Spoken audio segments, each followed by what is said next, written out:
Hello students, now we will continue with the next topic, that is arcs corresponding to the chord of a circle. Now this will be chapter 17, that is the next topic after 17.1 practice set. Now you can see children, next topic is arcs corresponding to the chord of a circle.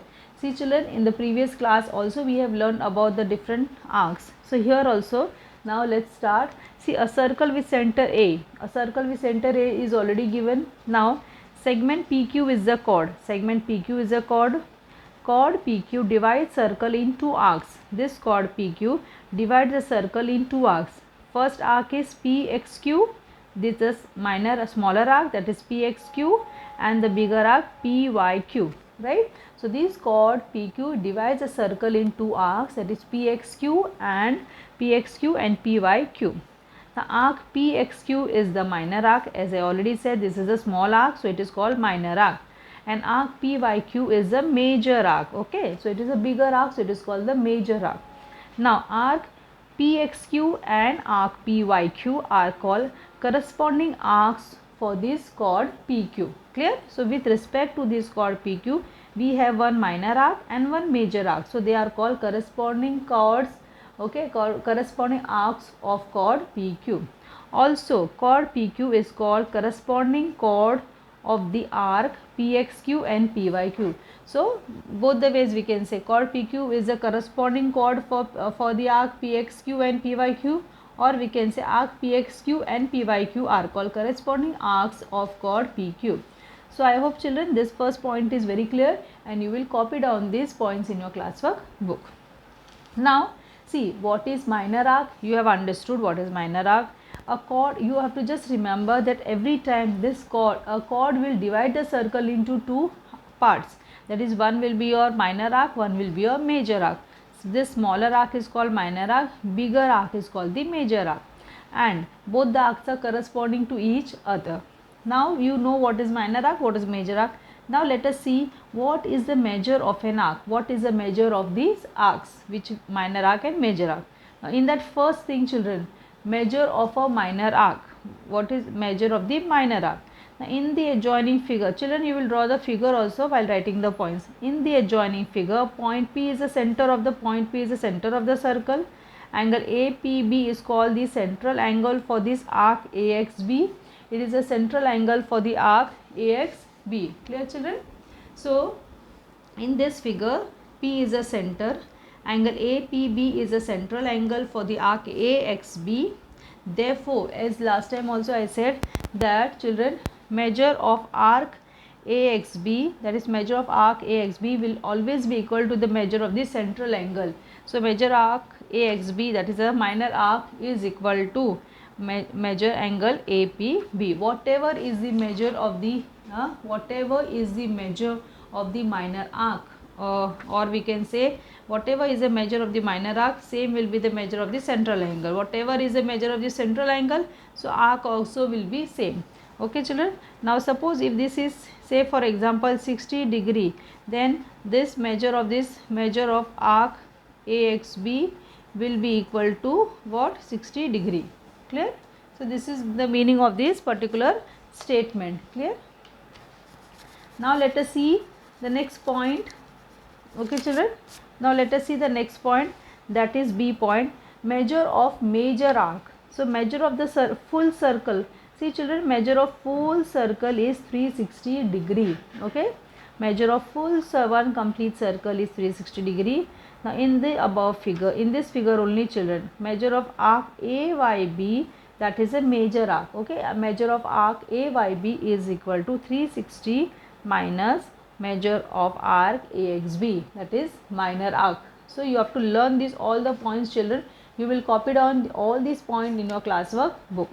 Again I repeat, measure of minor arc, okay, in the adjoining figure, that is AXB, that is minor arc, is equal to central angle, that is APB. Now coming back to measure of major arc. So measure of the circle is 360 in the above figure. So measure of arc AYB is equal to 360 minus measure of arc AXB. Clear? That means you can find out if even central angle is given. So we know central angle and minor arc are same. So 360 minus the minor arc.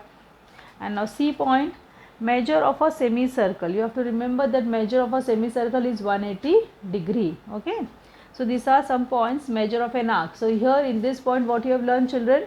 Measure of minor arc, measure of major arc and measure of semicircle. Now coming to the next point, that is congruent arcs.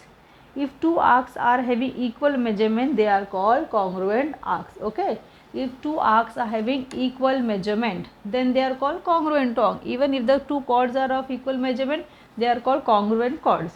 So this is also simple. If two arcs are having same equal measurement, they are called congruent arcs. Now one last point children. Now here, in a circle with two chords are congruent. In a circle, if two chords are congruent, then their corresponding minor arcs and major arcs are also congruent. Now see children, what is given? In a circle, if two chords are congruent, then their corresponding minor arcs and major arcs are congruent. Okay children, in a circle, if two chords are congruent, then their corresponding minor arcs and major arcs are congruent. Now you can see that children, what is given in the adjoining figure, chord AB is congruent to chord CD. AB is congruent to chord CD, both the chords are congruent.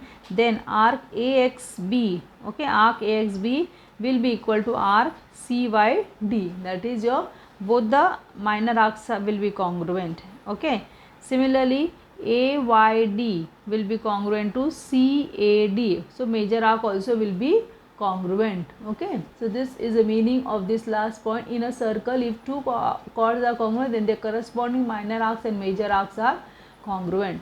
Now see children, I'll be sending the PDF of this page, so you can copy down the points in your classwork book and then learn those points so that the practice set becomes easy for solving. Now see children, let's begin with 17.2. First question, the diameters PQ and RS of the circle with center C are perpendicular to each other at C. State why arc PS and arc SQ are congruent. Write the other arcs which are congruent to arc PS. Now see children, you can carefully see the diameters PQ. There are two diameters PQ and RS. Both are perpendicular at C, right? Now the question is why this arc PS and SQ are congruent. Why? Write the other arcs which are congruent to this PS. Now see children, first thing, diameter PQ is perpendicular to diameter RS, that is 90 degree. Clear? Therefore, now you can see children, angle PCS is 90 degree, angle PCR is also 90 degree, angle, okay, clear children, angle QCS is also equal to 90 degree, QCR is equal to 90 degree. That means all the angles are 90 degree, correct? Okay. Now we know that arc PS, this arc PS is equal to this central angle, that is PCS, that is 90 degree. So PS is 90 degree. Also arc SQ is equal to QCS, that is equal to central angle, that is also 90 degree. So we can say that both the arcs are 90 degree. Clear children? So see children, let's start with the solution. Diameter PQ is perpendicular diameter RS, as already it is given. Therefore, as I said, all these four angles are congruent, that is angle PCS is congruent to PCR, PCS is congruent to PCR, QCS angle is equal to angle QCS is congruent to angle QCR, that is all 90 degree. All four angles are 90 degree. Now arc PS is congruent to which angle? Angle PCS, measure of PCS. And what is the measure of this angle PCS? 90 degree. So arc SQ is equal to measure of, that is arc PS is 90 degree. Similarly, arc SQ is equal to measure of QCS, that is 90 degree. So arc SQ is also 90 degree. Therefore, arc PS is congruent to arc SQ because both the arcs are of equal measure. So we can write, if the measures of two arcs of circle are same, then the two arcs are congruent. And we have to write the remaining congruent arcs. So what are the remaining arcs? PR is equal to which angle? Angle PCR, and that is equal to 90 degree. So arc PR is equal to 90 degree. Now last is remaining is arc measure of arc QR, okay, QR, that is equal to measure of angle QCR, and that is equal to 90 degree, that is also equal to 90 degree. So arc PS is congruent to arc PR is congruent to arc QR. See, PS is congruent to SQ is congruent to QR. Clear, children?